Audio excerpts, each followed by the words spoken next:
Hey everybody, it's Dana and welcome to Coaching in the Car.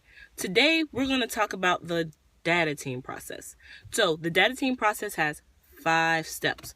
Step 1, collect. This step is where we use assessment, any kind of assessment, pre-assessment, post-assessment, the assessment they took Friday, the assessment they're going to take next Friday, whatever assessment, common formative, the map test, wouldn't use high stakes test for this one, but any test or assessment that students have taken, we're going to use it. So we collect that data and we chart it in step 1. Now, charting, that takes up a lot of time. So you can either do it in the data team, during the data team meeting, or you can do it prior to. If you only have 45 to 60 minutes for your data team meeting, I strongly advise that you do it prior to the data team meeting. Now, teachers can do this, or you as the coach can collect all the data from teachers and chart for yourself. And then that way, as the coach, you can make graphs, you can make displays, so that when they come to the data team meeting, we're all ready for step 2. Analyze. So we take this data, whether it's charted by the teachers or charted by you as the coach, and we analyze the data. Now, in our analysis,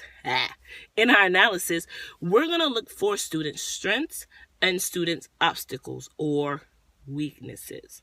Now, this is not what teachers feel is the problem. No, we are looking strictly at the data. What does the data say is the obstacle? What does the data say is the student's strength? Because in God we trust, in all other things, bring me the data. So once we've collected the data, we've analyzed the data, we're ready for step 3, which is the goal. And that goal needs to not be just any goal. It needs to be SMART, specific, measurable, attainable, realistic, and timely. The goal, again, is set by the team based on the data. So once that goal is set and we know what we're reaching for, we're ready for step 4, which are instructional strategies. Dana, what instructional strategies should we use? The ones that are most effective.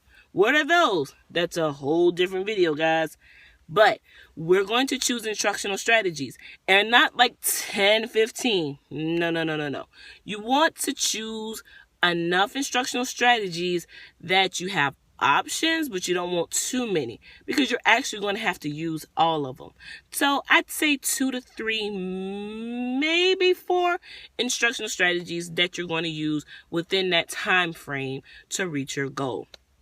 And once we've done all of that, that's a long meeting, right?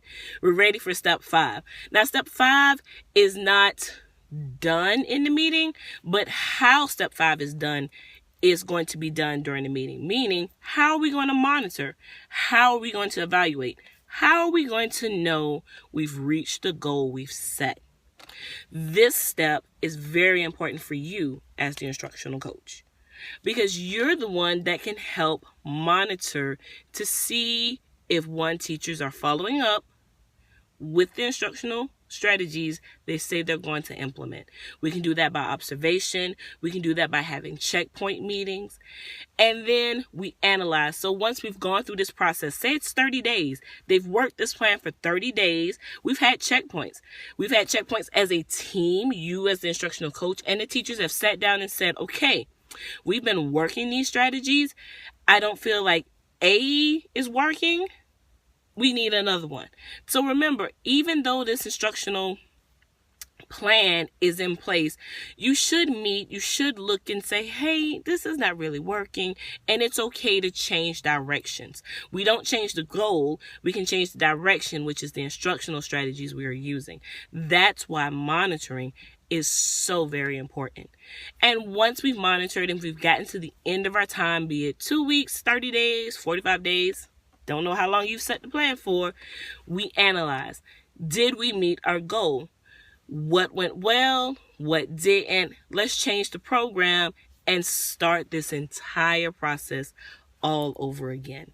So I hope you've learned something today. If you say, Dana, I still need some help. I still really, how should this meeting go? How should this meeting look? That's too much to talk about in the car. However, I'll have some videos here for you to watch so that you can choose if you're elementary or if you're secondary, because it does look different in each level.